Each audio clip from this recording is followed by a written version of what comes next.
ಮಸಾಲ್ ಪುರಿ ತುಂಬಾ ಜನರಿಗೆ ಇಷ್ಟವಾಗುವಂತಹ ಚಾಟ್ಸ್ ವೆರೈಟಿ. ಇನ್ಮುಂದೆ ಮಸಾಲ್ ಪುರಿ ತಿನ್ನಬೇಕು ಅಂದ್ರೆ ಹೊರಗಡೆ ಹೋಗಬೇಕಾಗಿಲ್ಲ. ಬರೀ 30 ನಿಮಿಷದಲ್ಲಿ ಮನೆಯಲ್ಲೇ ಶುಚಿಯಾಗಿ ರುಚಿಯಾಗಿ ಮಾಡ್ಬೋದು. ನಾನಿವತ್ತು ಬ್ಯಾಂಗ್ಳೂರ್ ಸ್ಟ್ರೀಟ್ ಸ್ಟೈಲ್ನಲ್ಲಿ ಮಸಾಲ್ ಪುರಿಯನ್ನು ಹೇಗೆ ಮಾಡೋದು ಅಂತ ತೋರಿಸ್ತಾ ಇದ್ದೇನೆ. ನಮಸ್ಕಾರ, ನಾನು Gayatri Satyashiva. Welcome back to ಪೊಳಲೀಸ್ ಕಿಚನ್. 1.5 ಕಪ್ ಆಗುವಷ್ಟು ಒಣ ಬಟಾಣಿಯನ್ನು 8 ಗಂಟೆಗಳ ಕಾಲ ನೆನೆಸಬೇಕು. ಅದಿಲ್ಲದಿದ್ರೆ ಒಂದು ಫ್ಲಾಸ್ಕಿಗೆ ಒಣ ಬಟಾಣಿಯನ್ನು ಹಾಕಿ ಬಿಸಿ ನೀರನ್ನು ಸೇರಿಸಿ 1 ಗಂಟೆಗಳ ಕಾಲ ಹಾಗೇ ಬಿಡಿ. ಆವಾಗ ಬಟಾಣಿ ನೆಂದಿರತ್ತೆ. ಸಮಯ ಕಡಿಮೆ ಇದ್ರೆ ಈ ಸ್ಟೆಪ್ ಅನ್ನು ಫಾಲೋ ಮಾಡ್ಬೋದು. 3 ಆಲೂಗಡ್ಡೆಯನ್ನು ಸಿಪ್ಪೆ ತೆಗೆದು ದೊಡ್ಡದಾಗಿ ಕಟ್ ಮಾಡಿ ಹಾಕಿ 2 ಕಪ್ ನೀರು ಸೇರಿಸಿ ಮುಚ್ಚಳ ಮುಚ್ಚಿ 6 ವಿಸಿಲ್ ಹಾಕಿ ಮೆತ್ತಗೆ ಬೇಯಿಸಬೇಕು. ಈಗ ಬಟಾಟೆ ಹಾಗೂ ಬಟಾಣಿ ಎರಡೂ ಕೂಡ ಚೆನ್ನಾಗಿ ಬೆಂದಿದೆ. ಇನ್ನು ಇದನ್ನು ಸ್ಮ್ಯಾಶ್ ಮಾಡಬೇಕು. ಇಲ್ಲಿ ಬಟಾಣಿಯನ್ನು ಪೂರ್ತಿಯಾಗಿ ಸ್ಮ್ಯಾಶ್ ಮಾಡದೆ ಆಲೂಗಡ್ಡೆ ಮಾತ್ರ ಸ್ಮ್ಯಾಶ್ ಮಾಡಿದರೆ ಸಾಕು. ನೋಡಿ, ಈ ರೀತಿಯಲ್ಲಿ ರೆಡಿ ಮಾಡಿ. ಇನ್ನು 1 ಈರುಳ್ಳಿ 1 ಟೊಮೆಟೊವನ್ನು ಚಿಕ್ಕದಾಗಿ ಕಟ್ ಮಾಡಿ, ಮಿಕ್ಕಿರುವುದನ್ನು ದೊಡ್ಡದಾಗಿ ಕಟ್ ಮಾಡಿ ರೆಡಿ ಮಾಡಿ. ಕೊತ್ತಂಬರಿ ಸೊಪ್ಪು, ಪುದೀನ, ಹಸಿಮೆಣಸಿನಕಾಯಿ, ಶುಂಠಿ, ಬೆಳ್ಳುಳ್ಳಿ ಇವೆಲ್ಲವನ್ನು ರೆಡಿ ಮಾಡಿಟ್ಟಿರಿ. ನಾನಿವತ್ತು ರೆಡಿಮೇಡ್ ಪೂರೀಸ್ ಅನ್ನು ಬಳಸ್ತಾ ಇರೋದು. ಈ ರೀತಿಯಲ್ಲಿರತ್ತೆ. ಎಣ್ಣೆಯಲ್ಲಿ ಕರಿದಾಗ ಕ್ರಿಸ್ಪಿಯಾಗಿರುವ ಪೂರಿ ನಮಗೆ ಸಿಗತ್ತೆ. ಪೂರಿ ಕೂಡ ರೆಡಿ ಇದೆ. ಇನ್ನು ಒಂದು ಬಾಣಲೆಗೆ 2 ಚಮಚ ಆಗುವಷ್ಟು ಎಣ್ಣೆ ಹಾಕಿ, ಅರ್ಧ ಚಮಚ ಕಾಳುಮೆಣಸು, 1 ಚಮಚ ಜೀರಿಗೆ, 5 ಲವಂಗ, 1 ಇಂಚು ಚಕ್ಕೆ ಇವಿಷ್ಟನ್ನು ಹಾಕಿ ಮಸಾಲವನ್ನು ಹದವಾಗಿ ಬಾಡಿಸಿ.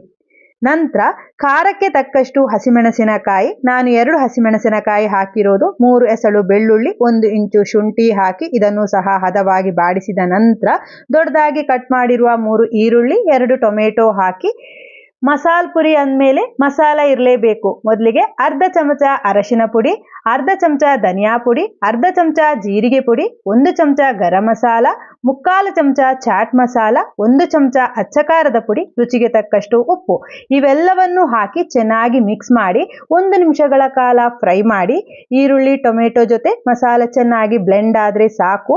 ಇನ್ನು ಅರ್ಧ ಕಪ್ ಕೊತ್ತಂಬರಿ ಸೊಪ್ಪು ಹಾಗೂ ಅರ್ಧ ಕಪ್ ಪುದೀನ ಹಾಕಿ ಚೆನ್ನಾಗಿ ಮಿಕ್ಸ್ ಮಾಡಿ. ಇವೆರಡನ್ನು ಬಾಡಿಸೋದು ಬೇಡ. ಮಿಕ್ಸ್ ಮಾಡಿ ಗ್ಯಾಸ್ ಫ್ಲೇಮನ್ನು ಆರಿಸಿ ಸ್ವಲ್ಪ ತಣ್ಣಗಾದ ಮೇಲೆ ಮಿಕ್ಸರ್ ಜಾರಿಗೆ ಹಾಕಿ ನಂತರ ಬೇಯಿಸಿ ಮ್ಯಾಶ್ ಮಾಡಿಟ್ಟಿರುವ ಆಲೂಗಡ್ಡೆ ಹಾಗೂ ಬಟಾಣಿ ಮಿಶ್ರಣವನ್ನು 1 ಸೌಟಿನಷ್ಟು ಹಾಕಿ ನುಣ್ಣಗೆ ಅರ್ಕೊಳ್ಬೇಕು. ಅರ್ದಿರುವ ಮಿಶ್ರಣವನ್ನು ಅದೇ ಬಾಣಲೆಗೆ ಹಾಕಿ 1.5 ಕಪ್ ನೀರು ಸೇರಿಸಿ ಗ್ಯಾಸ್ ಫ್ಲೇಮನ್ನು ಆನ್ ಮಾಡಿ ಬೇಯಿಸಿ ಮ್ಯಾಶ್ ಮಾಡಿಟ್ಟಿರುವ ಬಟಾಣಿ ಆಲೂಗಡ್ಡೆ ಮಿಶ್ರಣವನ್ನು ಹಾಕಿ ಮಿಕ್ಸ್ ಮಾಡಿ. ಮಸಾಲ್ ಪುರಿಯ ಹದ ಈ ರೀತಿಯಲ್ಲಿರಲಿ. ಈ ಕ್ವಾಂಟಿಟಿಯಲ್ಲಿ 7 ರಿಂದ 8 ಜನಕ್ಕೆ ಸರ್ವ್ ಮಾಡ್ಬೋದು. ಚೆನ್ನಾಗಿ 5 ನಿಮಿಷ ಕುದಿಸಬೇಕು. ಫೈನಲ್ ಆಗಿ ಈ ಹದದಲ್ಲಿರಲಿ. ಇನ್ನು ಗ್ಯಾಸ್ ಫ್ಲೇಮನ್ನು ಆಫ್ ಮಾಡಿ ಬಿಸಿ ಬಿಸಿ ಇರುವಾಗಲೇ ಸರ್ವ್ ಮಾಡಬೇಕು. ಪ್ಲೇಟಿಗೆ ನಿಮಗೆ ಎಷ್ಟು ಪೂರಿ ಬೇಕು ಅಷ್ಟನ್ನು ಹುಡಿ ಮಾಡಿ ಹಾಕಿ. ತೀರಾ ಪುಡಿ ಪುಡಿಯಾಗಿ ಹಾಕೋದು ಬೇಡ. ನಾನು 8 ಪೂರಿಗಳನ್ನು ಪುಡಿ ಮಾಡಿಕೊಂಡೆ. ಮಾಡಿಟ್ಟಿರುವ ಮಸಾಲವನ್ನು ಮೇಲಿಂದ ಹಾಕ್ತಾ ಇದ್ದೇನೆ. ನಂತರ ಚಿಕ್ಕದಾಗಿ ಕಟ್ ಮಾಡಿರುವ ಈರುಳ್ಳಿ, ಟೊಮೆಟೊ ಹಾಗೂ 1 ಚಮಚ ಸ್ವೀಟ್ ಚಟ್ನಿಯನ್ನು ಹಾಕಿ ಧಾರಾಳವಾಗಿ ನೈಲಾನ್ ಸೇವನ್ನು ಹಾಕಿ ಕೊತ್ತಂಬರಿ ಸೊಪ್ಪನ್ನು ಉದುರಿಸಿದ್ರೆ ಫ್ರೆಶ್ ಆಗಿರುವ home made masala Puri ready ಆಗತ್ತೆ. ಬೇಕಿದ್ರೆ ಮೇಲಿಂದ ಸ್ವಲ್ಪ ನಿಂಬೆ ರಸವನ್ನು ಹಾಕ್ಬೋದು. ಮನೆಯಲ್ಲೇ ಬರೀ ಅರ್ಧ ಗಂಟೆಯಲ್ಲಿ ಸುಲಭದಲ್ಲಿ ಮಸಾಲ್ ಪುರಿಯನ್ನು ಮಾಡ್ಬೋದು. ನೀವು ಕೂಡ ರೆಸಿಪಿಯನ್ನು ಟ್ರೈ ಮಾಡಿ ನೋಡಿ. ರೆಸಿಪಿಗೊಂದು ಲೈಕ್ ಮಾಡಿ, ವಿಡಿಯೋವನ್ನು ಫ್ರೆಂಡ್ಸ್ ಆ್ಯಂಡ್ ಫ್ಯಾಮಿಲಿ ಜೊತೆ ಶೇರ್ ಮಾಡಿ. ಇಂಟ್ರೆಸ್ಟಿಂಗ್ ರೆಸಿಪೀಸ್ಗಳಿಗಾಗಿ ಪೊಳಲೀಸ್ ಕಿಚನ್ ಸಬ್ಸ್ಕ್ರೈಬ್ ಆಗಿ ವಿಡಿಯೋವನ್ನು ನೋಡಿ. ಮುಂದಿನ ವಿಡಿಯೋದಲ್ಲಿ ಭೇಟಿಯಾಗೋಣ. ಧನ್ಯವಾದಗಳು.